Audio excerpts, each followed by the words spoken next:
USAA knows dynamic duos can save the day, like superheroes and sidekicks or auto and home insurance. With USAA, you can bundle your auto and home and save up to 10%. Tap the banner to learn more and get a quote at usaa.com/bundle. Restrictions apply.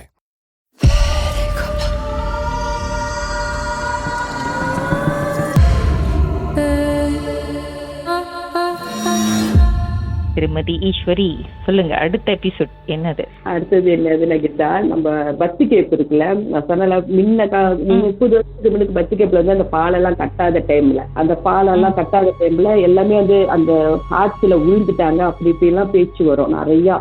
அப்போ வந்து நாங்க சொன்ன கம்போம் நாங்க வந்த புதுசு, அப்பதான் முத நாங்க வந்து பத்தி கேப்புக்கே போறோம். நானே எல்லாமே வேன் புதுசா போனாங்க. அப்பா ஒண்டி வரல அன்னைக்கு, அப்பாவுக்கு வேலைன்னு அப்பா வரல, பெரியம்மா கூட போயிருந்தோம், பெரியம்மா பெரியப்பா எல்லாமே போயிருந்தோம். அந்த கட்டத்துல கூட்டம் அதிகமாவே எல்லாமே கீழே விழுந்துட்டாங்கன்னு சொல்லி டார்ச் லைட் எல்லாம் வச்சு அந்த ஆத்தங்கரையில தேடிக்கிட்டு இருக்காங்க. அவ்வளவு கூட்டம் தள்ளுறாங்க, அந்த பாலம் அப்படியே வளையுதுன்னு சொல்லி எல்லாம் கத்துறாங்க. அப்போ நாங்க எல்லாரும் சுத்திட்டு இருக்கோம். அப்ப எங்க அம்மா சொல்றாங்க, முருகா உன்னை நம்பி வந்ததுக்கு இப்படி தள்ளி விட்டுருவோம் போல இருக்கு முருகா அப்படின்னு சொல்றாங்க. நீங்க நம்புவீங்களே இல்லையோ முருகா, ஒரு அங்கிள், அதேதான் சொல்றேன், ஒரு அங்கிள் அங்க இருந்து அந்த கூட்டத்தை அப்படி பிரிச்சுக்கிட்டு வராது.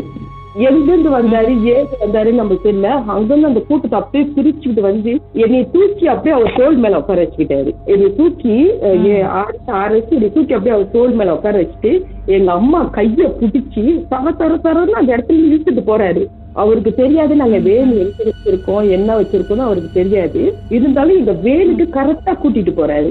வேன்ல போய் கரெக்டா கூட்டிட்டு போய் விட்டுட்டு இதுக்கு மேல ஒரு பிரச்சனையும் வராது, பத்திரமா இருங்கன்னு சொல்லிட்டு அவர் கிளம்பும் போது அப்பதான் அம்மா பாக்குறாங்க.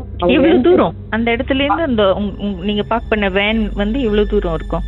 அது தூரம் கேட்டுச்சா, அது எப்படி சொல்லுவாங்க, அங்க சமைச்சுக்கிட்டுலாம் இருந்தாங்க, பெரிய பெரிய எண்ணெய் சட்டிலாம் இருந்துச்சு, அதெல்லாம் தாண்டி கூட்டிட்டு போறாரு. அவர் எப்படி கூட்டிட்டு போறேன்னு அப்படியே இழுத்து தாத்தாத்தானே இழுத்துட்டு போயிட்டாரு. நான் அந்த தோல் மேல உட்காந்து பாக்குறேன், என்னடா இது பாட்டுக்கு குடுகுடுன்னு போயிட்டாரு. அப்புறம் அங்க போயிட்டு அவரு எல்லாம் விட்டுட்டு எல்லாம் வந்துட்டீங்களான்னு கேட்டாரு. எல்லாம் இருக்கீங்களான்னு ஒரு வாட்டி செக் பண்ணாரு. செக் பண்ணிட்டு சொன்னாரு, சரி நான் கிளம்புறேன் அப்படின்னு சொன்னாரு. அப்ப அம்மா கேட்டாங்க, ஐயா பேரு என்னதியா உன் பேரு, நீ வாட்டுக்கு வந்தே எங்களை காப்பாத்திட்டு வந்து விட்டுட்டு போயிட்ட, உன் பேரு என்ன ஐயான்னு? கார்த்திக்னு சொல்லிட்டு போயிட்டாரு. ஓகே கார்த்திக் அப்படின்னு சொல்லிட்டு விட்டுரு. அப்ப அம்மா சொன்னாங்க, என் பேக் வச்சிருந்த, என் பேக் விழுந்துருச்சு, அந்த ஐசி எல்லாம் இருந்துச்சியா அப்படின்னு. சரிக்கா நான் பாக்குறேன் அப்படின்னு சொல்லிட்டு போயிட்டாரு. மறுநாள் நாங்கெல்லாம் வீட்டுக்கு வந்துட்டோம், எல்லாம் பண்ணிட்டோம். மறுநாள் வீட்டு மின்னுக்கு வந்து ஒரு டாக்ஸி நிக்குது. அந்த டாக்ஸில இருந்து ஒருத்தர் வந்து எங்க அம்மாவோட என்பேக் எடுத்துட்டு இறங்குறாரு. இறங்கி இந்த மாரி நாங்க கூட்டத்துல வந்து இந்த என்பேக் கட்டிச்சு அதுல பார்க்கும்போது உங்களோட ஐசி இருந்துச்சு, அந்த ஐசில வந்து அட்ரஸ் இருந்தனால நாங்க எடுத்துட்டு வந்தோம் அப்படின்னு சொல்லி எங்க அம்மா கையில கொடுத்தாரு. கொடுத்துட்டோன்னு எங்க அம்மா கேக்குறாங்க, நாங்கெல்லாம் இருக்கோம், எங்க அம்மா கேக்குறாங்க, ஐயா நீ யாரு? என் பேர் சுப்பிரமணிக்கா அப்படின்னு சொல்றாரு.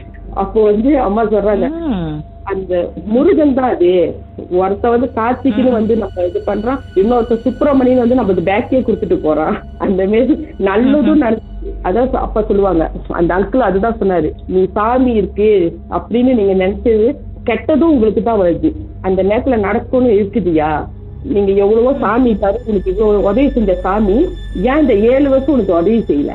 ஏன்னா உன்னோட கர்மவினையை நீ அழிச்சு பண்ணிதான் ஆகணும். கரெக்டா இந்த டைம்ல ஓகே எல்லாம் முடிஞ்சு நீ பட்டதெல்லாம் போதும் அப்படின்னு சொல்லி இப்ப நான் வரேன் அப்படின்னு காரணம் வந்து இதுதான் அப்படின்னு சொன்னாரு. ஏன்னா அப்பாவோட சொத்து எல்லாம் வித்து எல்லாம் நகை வீடு எல்லாம் போயிடுச்சு கிட்டா, அவ்வளோ இதுவும் போய் அப்புறம் தான் வந்து அப்பாவுக்கு ஒரு நல்லது நடக்கணும்னு இருக்குது. அது வரைக்கும் கஷ்டப்பட்டிருக்காரு. இந்த மாரி அதான் சொல்றாங்க, நடக்கணும்னு இருந்தாக்க கண்டிப்பா நடக்கும் அப்படின்ற மாரி நிறைய விஷயம்.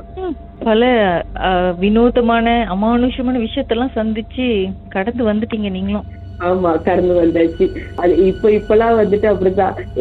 என்னோட ஹஸ்பண்ட் இருக்கிறதுல இதெல்லாம் என்னோட அப்பா அச்சா சொல்லும் போது என் ஹஸ்பண்ட் சொல்லுவாரு, இன்ன வரைக்கும் என் ஹஸ்பண்ட் சொல்றது ஒரே விஷயம் வந்துதான், நான் சொன்னா மட்டும்தான் வீட்டு விட்டு வெளியே போகாது. எங்கேயா கேட்பாரு இந்த மாதிரி வெளியே போகணும், அதாவது சும்மா ஒரு காடி கழுவு போனா கூட கேட்பாரு. எனக்கு டக்குன்னு தோணுச்சுன்னு வச்சுக்கீங்க, வேண்டாம் அப்படி சொன்னாக்கா போக மாட்டாரு அதுக்கப்புறம். ஏன்னா ஒரு வாட்டி அப்படித்தான் என்கிட்ட சொல்லாத காடி சேவிஸ் பண்றேன்னு சொல்லிட்டு போகாது. என்கிட்ட அது ஒண்டிதான் சொன்னாரு, காடி சேவிஸ் பண்ண போறேன் அப்படின்னு சொல்லிட்டு. சரின்னு நானும் போயிட்டு வாங்க விட்டுட்டேன். இவர் என்ன செஞ்சிருக்காரு, சேவிஸ் பண்ணிட்டு அவருக்கு தோணி இருக்கு, சரி காடி கழுவிட்டே வந்துடலாம், ஒரே போய் காடி கழுவிட்டு வந்துடலாம். எனக்கு சொல்லல, அவர் நேரா காடி கழுவி போயிட்டாரு. காடி கழுவு போனவரு Okay. அவர் தானே ஒரு நாக்கால இருந்து எந்திரிச்சாராம். சும்மா நாக்கால இருந்து எந்திரிச்சது கீழே விழுந்து கால் உடஞ்சி காலில் வந்து பிளேட் வைக்கிற அளவுக்கு ஆயிடுச்சு. அது அங்க போன் அடிச்சு இந்த மாதிரி பிளேட் வச்சாச்சு அப்படி அப்படின்னு. ஆனா அவருக்கே ஃபீல் பண்ணியிருக்குது, என்கிட்ட சொல்லாத போனதுனால தான் அவருக்கு அந்த மாதிரி ஆயிடுச்சு அப்படின்னு அவருக்கே ஃபீல் பண்ணியிருக்கு. ஏன்னு எனக்கு தெரியல, அவருக்கு ஏன் அப்படி ஃபீல் பண்ணுச்சுன்னு எனக்கு தெரியல. ஆனா அவர் சொல்லுவாரு, நான் உங்க சொல்லிட்டு போயிருந்தேன்னா தான் கண்டிப்பா நீ போவாதன்னு சொல்லி இருந்திருப்ப. ஆனா அன்னைக்கு உண்மையில நான் போவாதுன்னு தான் சொல்லிட்டு இருப்பேன். எனக்கு சொல்லியிருந்தேன், ஏன்னா ஸ்கூல் பிள்ளைங்க ஏத்தணும், கொஞ்சம் வேலை இருந்துச்சு. வேண்டாம் செய்யா, நான் செய்யாங்கன்னு தான் விட்டுருவேன். வேண்டாம் செய்யா, நம்ம காடி அப்புறம் கல்விக்கலாம், நீங்க வீட்டுக்கு வாங்கன்னு தான் நான் சொல்லியிருந்திருப்பேன். எனக்கு கொஞ்சம் வேலை இருந்துச்சு.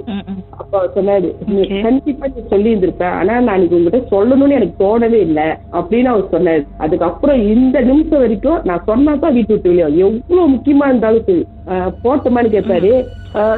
எனக்கு தோணலைன்னாக்கா சரின்றுவேன். எனக்கு ஏதாவது தோணுச்சுன்னா வேணாம் உடனே சட்டையை கழட்டி போட்டு உட்காந்து நான் போல அப்படின்னு சொல்லிட்டு கோட்டை தாண்டவே மாட்டார். சொல்லுங்க, வசதியா போச்சு உங்களுக்கு. இல்ல அந்த மாதிரி இல்ல, ஃப்ரெண்ட்ஸ் எல்லாம் பார்க்க போறதுனால சில விஷயம் இருக்குது இல்ல கீதா, நமக்கு தோணிடும் டக்குன்னு இந்த மாதிரி வேண்டாம் அப்படின்னு நமக்கு தோணிடும். அந்த மாதிரி சொல்லிடுவேன் டக்குன்னு. அப்புறம் தான் எல்லாமே சொன்னாங்க, கொஞ்சம் விஷயத்தெல்லாம் வந்து நீ ரொம்ப வாயை மூடிக்கிடுது. எங்க அம்மா எல்லாம் ஏசுவாங்க, நீ சில விஷயத்த வந்து டக்குன்னு சொல்லிடுற, அந்த மாதிரி சொல்லிடாத, வந்து கண்ட்ரோல் பண்ணிக்கோ, விஷயங்கள்லாம் பழிக்க ஆரம்பிச்சிருக்கிற. சில விஷயத்த வந்து உனக்கு தோணனாலும் சொல்லாத, வாயை மூடிக்கிட்டது, அந்த மாதிரி நான் சொல்லக்கூடாது அப்படின்னு சொல்லிட்டாங்க. அப்ப வந்து ரொம்ப விஷயத்த வந்து நான் அப்படியே நிறைய விஷயத்த வந்து வாயை மூடிவிடுவேன். அப்ப பேசாம இருப்போம்டா அப்படின்ற மாதிரி. நீங்க ஒரு தெய்வ குழந்தை, அதனால பாருங்க உங்களை சுத்தி முத்தி எப்படியாவது பல ரூபத்துல பல கோணத்துல ஏதாவது ஒரு உதவிகள் வந்து சேர்ந்துருது உங்களுக்கு. பல உங்களுக்கு வந்து சில இன்ஸ்டிங்கும் வேலை செய்ய ஆரம்பிச்சிருது. ஆமா, இப்படி லைன்ல இருங்க, பாட்டுக்கு பிறகு மேலும் பேசலாம்.